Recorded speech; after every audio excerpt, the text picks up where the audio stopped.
India और Australia के बीच cricket की धरती पर पहले टी20 वर्ल्ड कप का दूसरा सेमीफाइनल मुकाबला खेला जाना था। लेकिन उस वक्त ऑस्ट्रेलिया जैसी धाकड़ टीम को हराना किसी सपने से कम नहीं था, क्योंकि पिछले 3 आईसीसी वर्ल्ड कप ऑस्ट्रेलिया ने अपने नाम किए थे। संपूर्ण क्रिकेट जगत पहले ही ऑस्ट्रेलिया को 2007 टी20 वर्ल्ड कप का विजेता मान चुका था। इन्हीं हालातों के बीच महेंद्र सिंह धोनी ने टॉस जीता।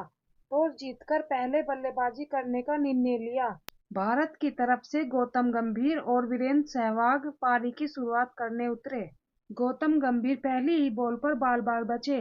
मानो ऑस्ट्रेलिया का मानसिक दबाव गंभीर पर साफ साफ दिखाई दे रहा था। और दूसरा ब्रेटली का आंख दिखाना ऑस्ट्रेलिया के घमंड की गवाही दे रहा था। लेकिन इस ओवर की तीसरी गेंद को गंभीर ने चौके के लिए भेज दिया। वैसे तो यह इस इनिंग का पहला चौका था, लेकिन फिर भी पूरा स्टेडियम जश्न मना रहा था। पूरी इंडियन टीम खुशियां मना रही थी। लेकिन आखिरी गेंद पर ब्रेटली का ऐसा रवैया किसी को पसंद नहीं आया और फिर इसी के बाद सहवाग की थाई में खिंचाव आ गया और फिर रोहित को रनअप के रूप में मैदान में आना पड़ा। उसके बाद गंभीर ने तीसरे ओवर में 2 चौके मारे। चौथे ओवर की 5वीं बॉल पर एक जबरदस्त पुल शॉट मारा और गेंद को सीमा रेखा से बाहर पहुंचाया। और सहवाग ने भी 5वें ओवर में जॉनसन की गेंद पर चौका जड़ दिया। सहवाग का ये पहला चौका था, लेकिन अगली ही बॉल पर सहवाग विकेटकीपर एडम को कैच थमा बैठे। सहवाग इस मैच में 11 बॉल पर मात्र 9 रन ही बना सके और इनकी विकेट मिलने के बाद पूरी ऑस्ट्रेलिया टीम जश्न में डूब चुकी थी। उसके बाद रॉबिन मैदान में आते हैं और अपनी किस्मत को भी साथ लाते हैं, जो कि पहली गेंद पर उन्हें जीवनदान देकर जाती है, क्योंकि पहली ही गेंद उनके बल्ले से टकराकर विकेटकीपर और फर्स्ट स्लिप के बीच जाकर गिरती है। लेकिन अगली ही बॉल पर उथप्पा ने जोरदार चौका जड़ दिया। हर एक चौका दर्शकों के अंदर जोश भर रहा था।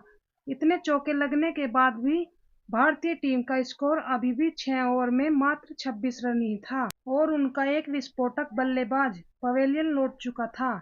एक बार फिर से उथप्पा का एक और कैच छूटा, लेकिन रनगति को तेज करने के चक्कर में गौतम गंभीर 7 ओवर की 5वीं बॉल पर कैच थमा बैठे और इस तरह भारत के दोनों ओपनर बल्लेबाज सस्ते में ही पवेलियन लौट जाते हैं। ऑस्ट्रेलिया टीम का जश्न इस विकेट की अहमियत बयां कर रहा था। गंभीर 25 गेंद पर 24 रन बनाकर पवेलियन लौट जाते हैं। भारतीय टीम 8 ओवर में 41 रन पर 2 विकेट गंवा चुकी थी। अब ऑस्ट्रेलिया जैसी टीम के सामने यह शुरुआत हार की तरफ इशारा कर रही थी। स्टेडियम में बैठे भारतीय दर्शक भी निराश नजर आ रहे थे। अब सिक्सर किंग युवी मैदान पर आते हैं और युवराज के आते ही दर्शकों में एक नया जोश भर चुका था। पूरे स्टेडियम में एक ही नाम गूंज रहा था, युवराज सिंह, युवराज सिंह, युवराज सिंह। क्योंकि युवी द्वारा ब्रॉड के एक ही ओवर में लगाए गए 6 छक्कों का नशा अब भी दर्शकों के दिल और दिमाग पर छाया हुआ था। स्टेडियम में युवी के नाम के सिवा कुछ नहीं सुनाई दे रहा था, लेकिन उनका स्वागत एक तीखी बाउंसर से किया जाता है और युवराज सिंह भी कुछ कम नहीं थे। अगली ही गेंद को दर्शकों के बीच छक्का लगाकर जवाब दिया। अब ऑस्ट्रेलियाई बॉलर का मुंह वाकई देखने लायक था। उसके बाद युवराज ने 9वें ओवर की 5वीं गेंद पर झन्नाटेदार छक्का लगाकर बता दिया, अभी हम भी हैं। मानो मैदान में फिर से खुशियों की बहार आ चुकी थी। युवराज सिंह के छक्के देख पूरा स्टेडियम झूम रहा था। 2 विकेट गिरने के बाद स्टेडियम में जो सन्नाटा पसर गया था, वो अब दर्शकों के शोर में बदल चुका था। पूरी भारतीय टीम खुशियां मना रही थी।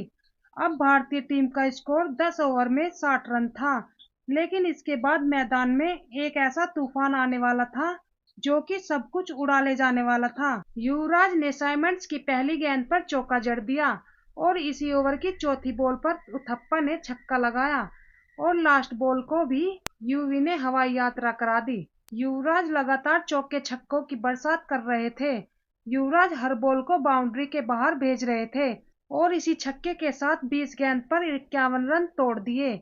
अब युवराज की 50 हो चुकी थी। उस दिन पूरी दुनिया ने देखा ऑस्ट्रेलिया पर युवराज का तांडव। उसके बाद भी युवराज सिंह नहीं रुके। जहां भारत का स्कोर 10 ओवर में मात्र 60 रन था, तो वही 14 ओवर में 113 रन हो चुके थे।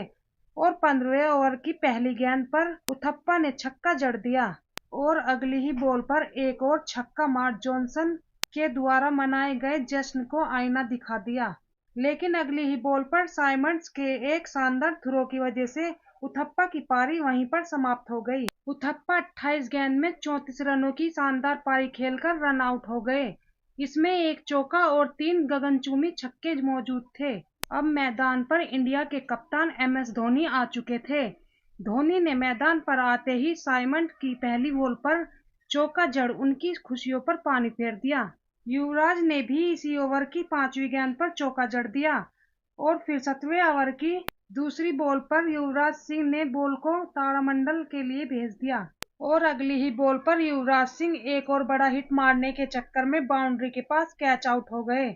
लेकिन तब तक युवराज सिंह अपना काम कर चुके थे। युवराज सिंह ने इस मैच में मात्र 30 गेंदों में 70 रन की एक विस्फोटक पारी खेली। इसमें 5 चौके और 5 ताबड़तोड़ छक्के शामिल थे। अब इंडिया का स्कोर 155 रन पर 4 विकेट था। अब मैदान में रोहित शर्मा और MS धोनी की जोड़ी शामिल थी। अब MS धोनी ने चौकों और छक्कों की बरसात कर दी और अपनी टीम को शानदार स्कोर तक पहुंचाया और रोहित शर्मा ने भी छक्का लगाकर अपनी टीम को 6 रनों का योगदान दिया और धोनी ने भी 18 गेंदों में 36 रनों की एक शानदार पारी खेली, जिसमें 4 चौके और एक लंबा छक्का शामिल था। MS धोनी लास्ट ओवर में रन चुराने के चक्कर में रन आउट हुए, लेकिन तब तक MS धोनी 200 के स्ट्राइक रेट से 18 गेंदों में 36 रनों की महत्वपूर्ण पारी खेल चुके थे और इस इनिंग की लास्ट बॉल पर इरफान पठान के इस चौके ने भारत के स्कोर को 188 के एक सम्मानजनक स्कोर तक पहुंचाया। मगर ऑस्ट्रेलिया जैसी टीम के सामने यह स्कोर कुछ भी नहीं था। अब ऑस्ट्रेलिया टीम मैदान में आती है। आज या तो ऑस्ट्रेलिया टीम का घमंड टूटने वाला था या फिर भारत को हराकर उनके घमंड में और इजाफा होने वाला था। गिलक्रिस्ट और मैथ्यू हेडन सलामी बल्लेबाज के रूप में मैदान पर मौजूद थे और पहले ओवर की तीसरी बॉल पर गिलक्रिस्ट ने चौका लगाकर अपने इरादों को साफ जाहिर कर दिया। फिर अगले ही ओवर में गिलक्रिस्ट ने छक्का जड़ दिया। ऑस्ट्रेलिया के दोनों बल्लेबाज स्कोर बोर्ड आगे बढ़ाते चले गए।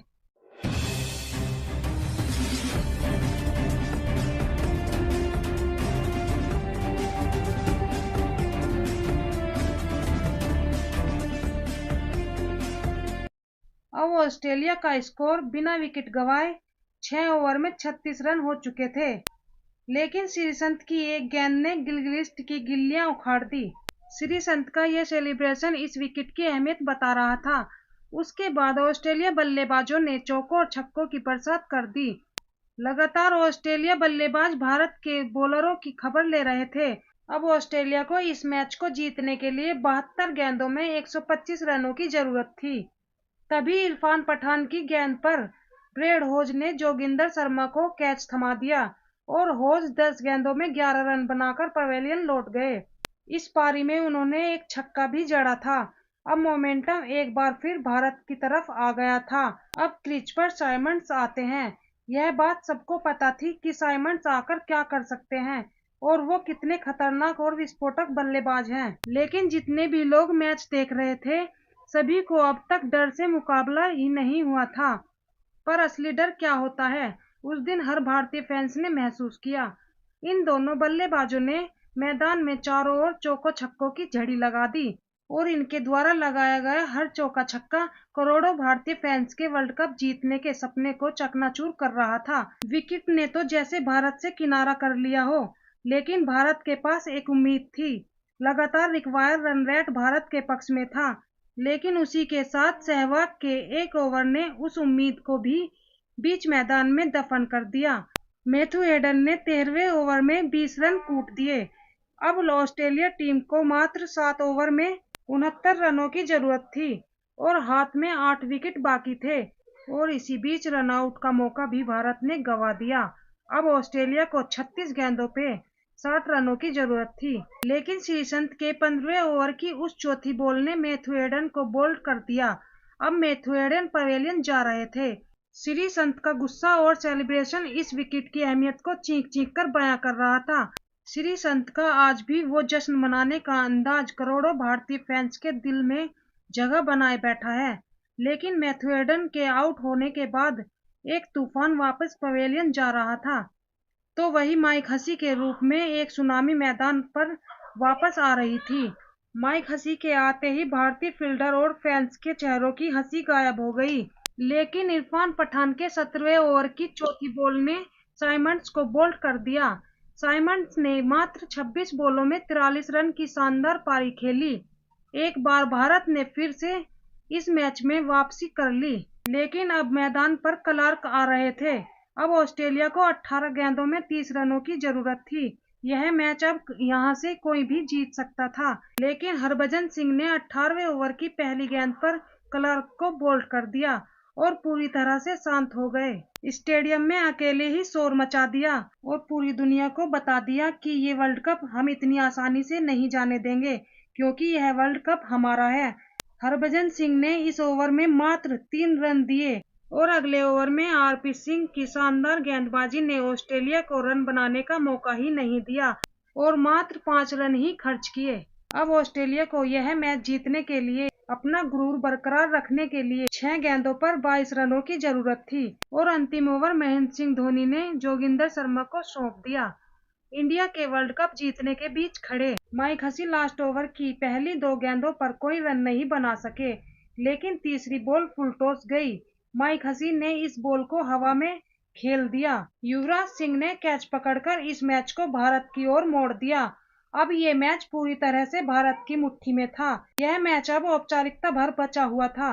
3 गेंदों में अभी भी 22 रनों की जरूरत थी और जोगिंदर शर्मा ने 5वीं गेंद पर ब्रेटली को बोल्ड कर दिया और आज एक इतिहास लिखा गया। ऐसा इतिहास लिखा गया जो कि क्रिकेट की धरती पर हमेशा हमेशा के लिए अमर हो गया। यह कहानी थी ऑस्ट्रेलिया टीम के घमंड टूटने की। एक ऐसा घमंड जो कि दशकों से क्रिकेट की दुनिया पर राज कर रहा था और इसी जीत के साथ भारत 2007 के पहले टी20 मुकाबले में फाइनल में प्रवेश कर चुका था। अगर आपको फाइनल मैच की फुल स्टोरी चाहिए तो हमें कमेंट करके जरूर बताएं। इसी तरह हमारे यूट्यूब चैनल पर आपके रिक्वायरमेंट के हिसाब से वीडियो बनाई जाएगी। इस वीडियो को पूरा देखने के लिए धन्यवाद। अगर यह वीडियो पसंद आई है तो वीडियो को लाइक करें और सभी दोस्तों को शेयर करें। जो चैनल पर पहली बार आए हैं वो चैनल को सब्सक्राइब जरूर करें। मैं इशिता फिर मिलती हूँ अगली वीडियो में। तब तक के लिए जय हिंद, जय भारत।